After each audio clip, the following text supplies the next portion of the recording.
Olá, gente, tudo bom? Vamos lá, mais uma aula. Bem, a aula de hoje é a aula número 8, tá? É como cuidar e desenvolver a nossa capacidade autorregulatória. A gente já viu na aula passada como que desenvolve a nossa capacidade de autorregulação, né? Desde bebezinho até por volta dos 20 anos aí, né? Um longo tempo para que nós tenhamos essa habilidade totalmente desenvolvida. Só recordando, né, que nós passamos por 4 etapas, né? Corregulação, precisa do outro, a etapa da regulação sensório-motora, sensação e movimento, produzido pela própria pessoa de forma independente. A terceira etapa, a linguagem e comunicação, que é o que a maioria das pessoas usam. E a última etapa, que é a função executiva, né, que envolve mais a região frontal do cérebro, né, o que tem de mais desenvolvido na espécie humana. E sem precisar de ajuda nenhuma, seja de alguém ou de alguma situação, mas você sozinho ter capacidade de planejar, organizar, pensar, levantar todos os pontos, né, e conseguir se autorregular. A gente já, só retomando, a gente já viu na aula passada que as crianças que têm autismo, né, as pessoas que estão no espectro do autismo, devido à alteração de processamento sensorial que elas têm, né, a alteração na etapa da modulação, elas costumam ser pessoas mais desreguladas, né, porque sistema nervoso autônomo tá mais excitado, né? Sistema nervoso autônomo simpático tá mais excitado, tá mais com mais conexões acontecendo nele, e por isso a pessoa se desregula por muitas e muitas coisas, né? Tem um padrão quase que diário, né, de desregulação. Por isso que essas pessoas estão mais sujeitas a se desregular do que nós, tá? E a gente viu também na aula anterior que, por causa das dificuldades de comunicação e de interação social, fica mais difícil para essas pessoas saírem da etapa da sensação e do movimento de autorregulação e passar para a etapa da linguagem e da comunicação, tá? Bem, então a gente já viu a dificuldade que essas pessoas têm, né? A gente conseguiu entender um pouquinho por que essas pessoas gostam, né, de tentar manter o controle da situação, né, de fazer sempre as mesmas coisas, né, tem esse predomínio de querer a mesmice, do mesmo jeito, no mesmo horário, tudo certinho, tal, né, buscam muita previsibilidade, né, porque pela alteração sensorial que elas têm, o mundo para elas é interpretado de uma forma muito perigosa. Então, o tempo todo, essas pessoas tentam estar no controle. São pessoas que têm uma tendência enorme a ter um alto nível de ansiedade, né? Tem muita produção de cortisol, que é o hormônio do estresse, né? Então, tudo isso infelizmente corrobora para que essas pessoas estejam o tempo todo desreguladas. Então é muito difícil para elas se adaptarem a situações novas, né? Assim como nós temos essa facilidade, né, que é da espécie humana, essa tendência imensa a conseguir se adaptar, as pessoas com autismo têm dificuldade, né? Porque elas têm um alto predomínio de desregulação, tá? Então, bem, o que a gente pode pensar,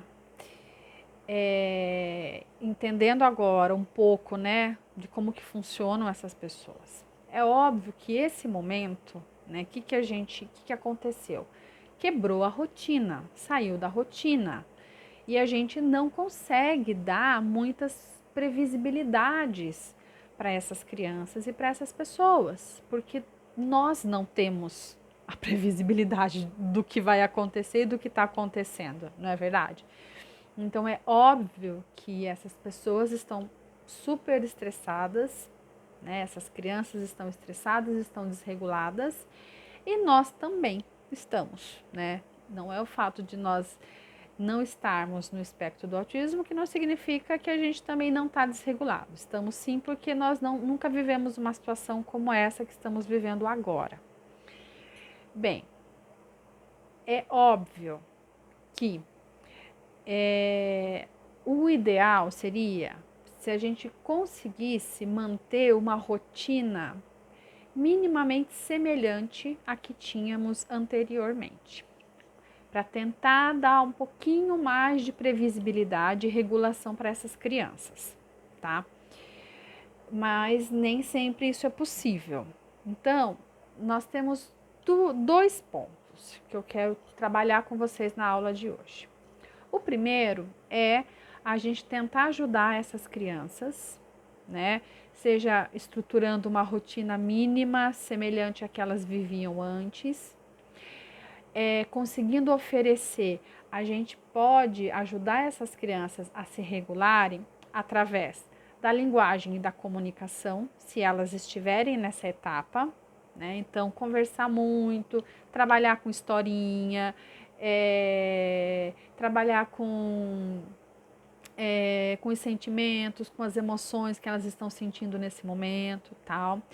Agora, se as crianças não estão nessa etapa, se elas não têm comunicação e linguagem suficiente para que a gente possa ajudá-las nesse processo de autorregulação, a gente vai ter que pensar naquela etapa da sensação e do movimento. E o que seria isso? A gente vai oferecer para essas crianças atividades sensoriais que ajudem elas a se regularem. Em relação a isso, a gente tem uma lista. Eu tenho uma lista aqui que eu vou disponibilizar para vocês. Tem vários materiais que estão anexados a esse curso como se fossem mini apostilas com ideias de brincadeiras. Tudo com estímulos, são brincadeiras sensoriais que geram, né, estímulos inibitórios, que a gente fala, que são aqueles estímulos que acalmam e que regulam as crianças. Então aí a gente tem um monte de ideia, tá? Então a gente pode brincar com essas crianças com atividades sensoriais regulatórias o dia inteiro, tá bom? Agora, se essa criança não tem condição, né, se é uma criança grave, se é uma criança autista muito grave, ou se é uma criança com autismo e que também tem comprometimento intelectual, né, uma criança mais grave, aí a gente vai ter que pensar o quê? Naquela etapa da corregulação, que é a gente, né, fazendo na criança algumas estimulações sensoriais para tentar regulá-la e tentar acalmá-la. Tá? Então, um ponto é a questão da criança, ok? Que é o nosso grande objetivo aqui. Mas a gente não pode esquecer que se eu estou desregulada, eu não consigo regular uma criança. É aquilo que eu sempre falo para as minhas terapeutas. Terapeuta regulada consegue desenvolver uma sessão terapêutica maravilhosa, tudo transcorre maravilhosamente bem. Terapeuta desregulada desregula a criança. A criança pode entrar na sua sala de terapia muito bem, mas se a terapeuta estiver desregulada, ela vai conseguir desregular a criança e a criança vai sair mal, tá? Então, olha só, gente, que complicado que é, né? Por quê? A gente precisa estar bem, a gente precisa estar regulado para conseguir tentar ajudar essas crianças.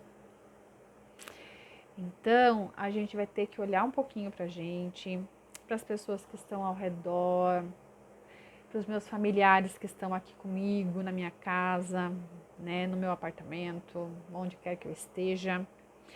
Porque se uma pessoa, um elemento estiver desorganizado e desregulado, infelizmente ele vai conseguir impactar diretamente a regulação dessa criança que tem autismo. Olha que complicado, né? Então, assim, infelizmente a gente está vivendo um cenário que não é nada propício para as crianças e para as pessoas que estão no espectro do autismo, tá? Porque elas por si só, diante de tudo isso, estão desreguladas, são desreguladas, né? E estão mais ainda agora. E a gente também a gente também tá desregulada. Se não tá ficando, né? Porque a gente tá também sem nenhuma previsibilidade. Então, eu convido vocês a, antes de sair aí desesperadamente, procurando atividade e brincadeira e rotina, né? O que eu vou fazer com o meu filho? O que eu vou fazer com os meus filhos? Antes disso, calma. Olhe para você. Tente descobrir o que é que te regula, o que é que te acalma, né? Sabe aquela história do avião que o comissário de bordo fala pra gente, né?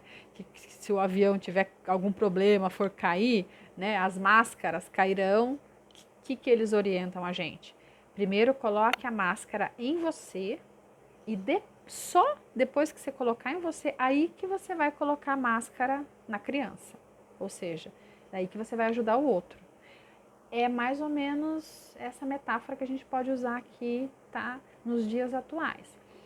Cuide-se, ache o seu ponto de equilíbrio, busque a sua autorregulação, porque se você não estiver regulada, você vai aumentar a desregulação do seu filho e dos seus filhos, porque pode ser que você tenha mais de um, tá? Então, como é que a gente vai fazer para cuidar da nossa regulação?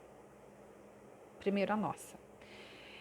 Se você não sabe, se você nunca descobriu, é um bom momento para você descobrir agora, né? Então tenta ver o que é que te regula, o que te acalma. Pode ser que seja a prática de alguma atividade física, pode ser que seja um momento de ler um livro, assistir um seriado, escutar uma música, tomar um banho, comer alguma coisa, fazer alguma atividade manual, fazer uma chamada de vídeo aí no WhatsApp com duas amigas suas e ficar meia hora aí falando mal do marido, falando mal da vida dos outros e, enfim, descubra o que é que te regula. Dançar uma música, praticar uma yoga, ter um momento com a família e sentar e todo mundo começar a falar besteira, a contar piada, jogar um baralho, lavar banheiro, limpar a casa, organizar armário.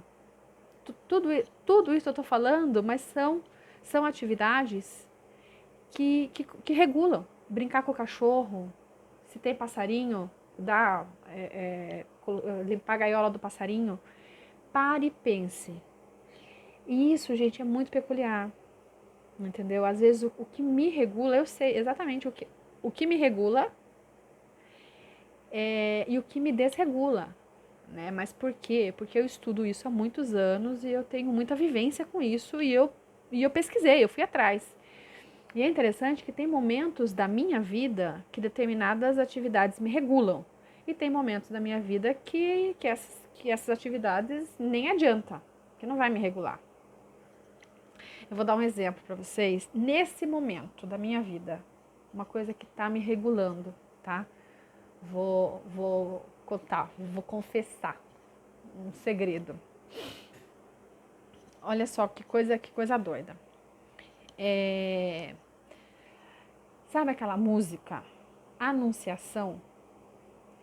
É uma música, a Elba Ramalho canta, eu acho que é o Seu Valença, enfim, vários cantores cantam essa música, Anunciação. E essa música Anunciação, eu vivi uma experiência muito, muito agradável. Agora, recentemente, em janeiro, que foram as minhas férias, eu estava na Bahia e eu fui num show da Elba Ramalho. E ela cantou essa música, Anunciação. Então, e gravou, entendeu? Gravou, foi assim, sabe o momento ideal, com a pessoa ideal, né? Eu e meu marido, lá no show, na Bahia, um lugar que a gente ama, que a gente adora, enfim, tava tudo muito legal. Tudo se encaixou para que fosse uma experiência muito, muito significativa, muito prazerosa, muito agradável, muito marcante e que quando eu me lembro me dá uma sensação agradável. Então, para eu me regular, o que eu tenho feito ultimamente? Desde então, eu coloco no YouTube essa música, Anunciação, e vou tomar banho. E daí eu tomo banho ouvindo essa música. Isso, por incrível que pareça, tem me regulado nesse momento. Então, eu tô te contando esse exemplo para você pensar o que é que te regula. Porque senão a gente fica com uma coisa tipo assim, ai, nossa, mas a Dinara tá falando, meu Deus do céu, mas o que será? Eu não faço ideia. Não, são coisas simples, entendeu? O que te regula é aquilo que você faz e que por um momento você dá aquela revigorada, entendeu? E, opa, tem gente que faz técnica de respiração, tem gente que faz meditação, né? Então, música é uma coisa que trabalha muito com a memória, né? Com memórias positivas. Então, músicas são coisas que costumam regular bastante a gente. Então, enfim, a primeira tarefa é descubra o que é que vai te regular nesse momento, tá? E tenha, né, ao longo do dia, vários pequenos momentos em que você possa se refugiar aí na sua busca por autorregulação. Nem que a casa esteja pegando fogo e você tenha que entrar no banheiro e fazer de conta que você está usando o banheiro para dar uma respirada para se regular, tá? Mas isso é importante. Descobrindo isso, tá? O que te regula e usando isso, aí, né, colocando a sua máscara, né, de oxigênio lá do avião, agora nós vamos pôr a máscara na criança. Tá? Agora nós vamos cuidar da criança. Eu vou comentar com vocês aqui algumas informações que estão no slide da aula. O que é que costuma desregular as crianças, tá? Para a gente ficar atento a isso. O ócio e o tédio. Não ter nada o que fazer. Para uma criança que tem autismo, que tem pouco repertório, né? Isso vai desregular a criança. Então, ou seja, um enriquecimento ambiental que a gente fala, né? Então, várias ideias de brincadeiras, de atividades, seja atividade dirigida, pedagógica, atividade sensorial, brincadeiras sensoriais, cosquinha, de correr, pega-pega, guerra de almofada, coisas assim, né? Então, o ócio e o tédio vai desregular a criança. Por isso que é interessante que ela esteja em atividade, em ação, né? A maior parte do tempo possível. Porque aquelas que não têm repertório vão se desregular, tá? Mas se a criança estiver muito cansada e fadigada, ela também tem o risco de se desregular. Então, daí a gente tem que saber a hora, né, para dosar, para diminuir a demanda dela, tá? Para não gerar desregulação. Se a criança fica muito eufórica, muito feliz, muito excitada, ela também pode se desregular, tá? Então, daí, nesses momentos, ok, né? Vai acalmando devagar e vai dando o modelo, né, de como é ficar feliz. É isso aí, que legal, bate palma, uhul, bate aqui, toca aqui, né? Vai dando esses modelos para a criança. Se por algum motivo aumentar a ansiedade da criança, ela vai se desregular. Tá? Então, daí nesse momento, você pode entrar com alguma atividade de corregulação, né? Apertar, fazer uma massagem, cantar uma musiquinha mais agradável, tal, mais tranquilinha para a criança, tá? Para ir. Se a criança tiver uma sobrecarga sensorial, ou seja, se de repente todos os irmãos começarem a brigar, começarem a gritar, entendeu? O vizinho começar a gritar, se tiver barulho, se tiver confusão no ambiente, isso suscita uma maior desregulação da criança. Então, por isso que a gente tem que se cuidar da nossa regulação e meio que ficar ali apagando fogo que pode ser que surja, porque isso aí pode desregular as crianças, tá? Deixa eu ver aqui se tem mais alguma coisa. Bem, eu acho que é isso. Eu vou fazer o seguinte, eu vou encerrar essa é a aula 8, e vou gravar a aula 9, tá? Dando mais ideias de possíveis brincadeiras aí, né? Que ofereçam estímulos regulatórios, inputs sensoriais regulatórios, tá? E daí eu fecho com a aula 9 com as considerações finais, tudo bem? Então é isso, gente. Beijão, até a próxima.